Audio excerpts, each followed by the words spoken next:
Hey everyone, it's Theo. It's now time for some Ruthless Tomb of Etheria. This might be my favorite map in the game. It's a lot of fun, I enjoy it, and it has my favorite accessories that come out of this game.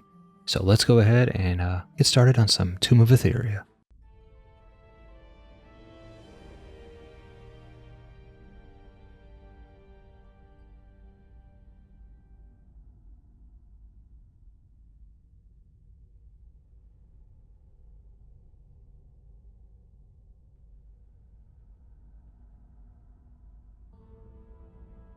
Alright, for these opening 3 parts, we'll be using a monk with a little wizard pet. And here we go. Yeah, I always stand back so I can get some mana from them. Then I run all the way over here and start. Yeah, and I just ghost the guy. I'm like, I ain't got time for you, bro. And then I just come over here, get out of his way, and let the little wizard do what he does best. And once that's done, I go ahead and fill up on some mana, and I just hang out right here by the crystal and let my little wizard take care of the remaining mobs. Now the reason I like to use a little wizard is because it has, it's AoE damage, but it also can shoot off different elements. So any mob that is, has a resistance doesn't matter to the little wizard. All right, I come over here and I'm going to wait for wave 2.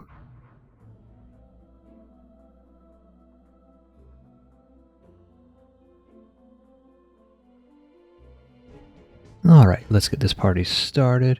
I'll go ahead and turn my tower boost, and I'm going to get ready for that first mech. And I'm just going to go in a circle around him. And he's about to be pulverized. I'm going to run over here, get these mobs. I'm really only doing all this because I don't want my crystal to be hit. There's really no reason to do this. Your crystal can get hit as much as you want. Well, I mean, within reason. But, yeah, your crystal's gonna, in many cases your crystal's gonna get hit. You could just focus on taking care of the bosses and not worrying about the trash mobs. But what fun is that?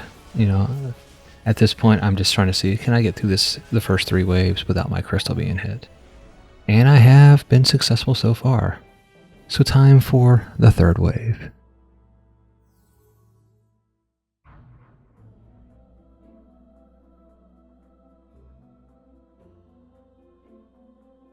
Now, I actually have seen a video where somebody comes in with a jester and they just jump from this crystal and just shoot the genie. And so by the time the wave ends, the genie over there is dead. Cool way of doing things and probably a lot faster. I'm not that good of a player. So I'll just use my monk. I'll kill the mobs. And then I generally will wait until the last of the harbingers are left to go rush the Genie King. So that's what we're doing. Taking care of some trash mobs. Genie King has not even shot his lasers at us yet so far. But if he does, we'll hide behind these pillars. No, this may be the run where he doesn't seem to want to do that. Alright, let's run down here. Ooh, we got gold harbingers. Now he's shooting his lasers when I'm making my approach. Not cool, bro. Alright, and I just kind of just go in circles around him. And I might get knocked into these holes by his tongue. And that stupid harbinger's still over there. God, get out of here, dude. Jeez. You are seeing peak skill right now.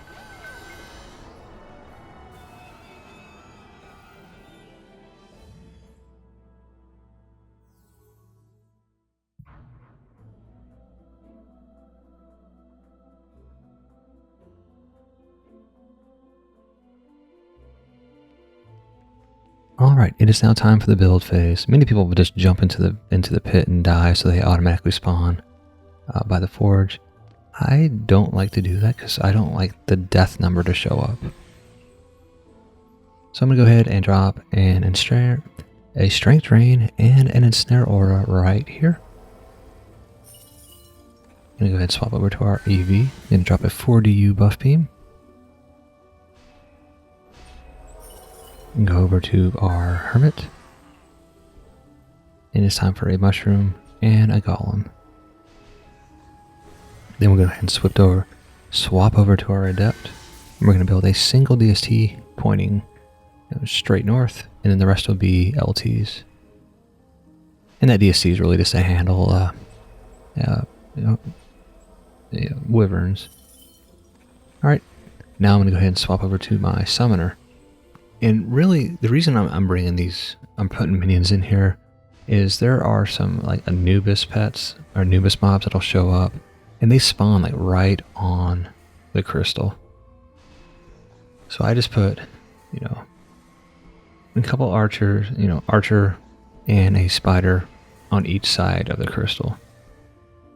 And really, this just means that I don't have to worry about that crystal on the top getting hit so much. It still may get hit because, like I said, one of the mobs will just spawn right next to the crystal, which is a bit unfair. You don't even get a shot. So I'm gonna go ahead and bring in my, my guardian summoner, who has a huntress and monk guardian. And I'm going to bring in my tower boost monk. And my tower boost monk is going to be the upgrader throughout these waves as well. Now I have tested this a couple different times, and the waves were faster with these two heroes in than just having a tower boost monk by himself and upgrading to the last wave. So I bring in my summoner to do some boosting.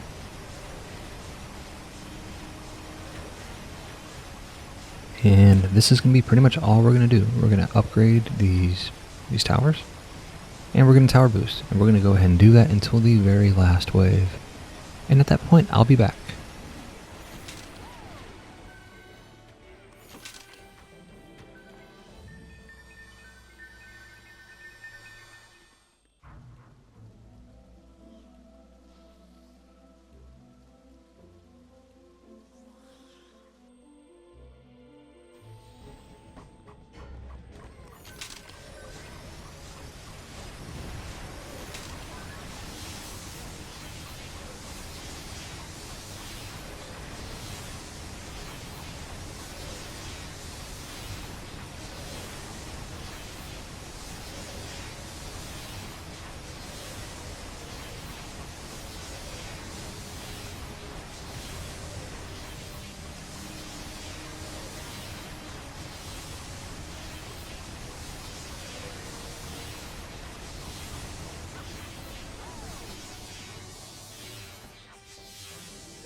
And I'm back.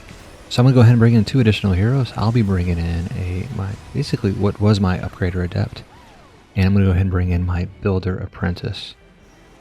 So my upgrader adept does have it has an apprentice guardian on them, so that'll boost the tower damage. And I'm going to go ahead and bring in 2 additional apprentices. So I'm going to go ahead and bring in Catterley, and Catterley has a monk guardian. And I'm going to go ahead and bring in Elminster, and Elminster is carrying a huntress guardian. So I have all 3 guardians out there. There's not enough, there's really no need for any more than that because there's not as many towers. And the reason I have 4 apprentices in is because I am farming for serpent staffs. It's pretty much the only weapon I'm really caring about for this map. So I have all my apprentices in, so I'll get 4 serpent staffs. And I just basically ran this map over and over and over again until I actually had at least a ++ serpent staff that I wanted for my adept upgrader. And so, while it's not necessary, just to speed up this last wave, because this last wave does take a little bit of time, I'm going to actually just DPS with my apprentice. So I'm just going to be shooting at the ogres. I may turn on my AB1, but it'll get canceled every time Anubis does his thing. And that's it. It's not necessary to do this.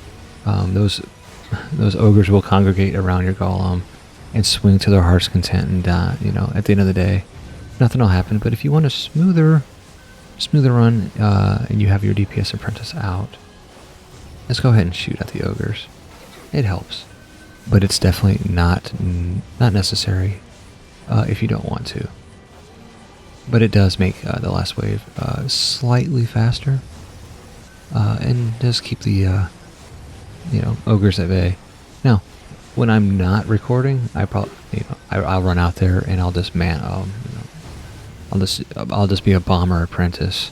But that when you do your AB2 ability on video, it sounds it's a huge sound. It sounds very, very, very loud. So I'm just not going to do that on this video, but in general, I would do that for sure. So we're getting close to the end, and see, we're not even tower boosting. And that's the reason why the wave takes a little bit longer, is because we're not tower boosting. So I'm going to come up to the top just so you can see kind of what happens up here near the end, where one of the mobs will just spawn, right next to the crystal. And I'm standing way back here so that my monk, oh, look at him right there. That's why it's so hard to not have your crystal get hit, because that thing just literally just appears right next to your crystal. But again, I'm this far back so that my monk is boosting the towers below. Not that it really needs to. Alright, that's it. We've reached the treasure room within the tomb of Etheria. So let's go ahead. Let's go down there and see what riches we have earned.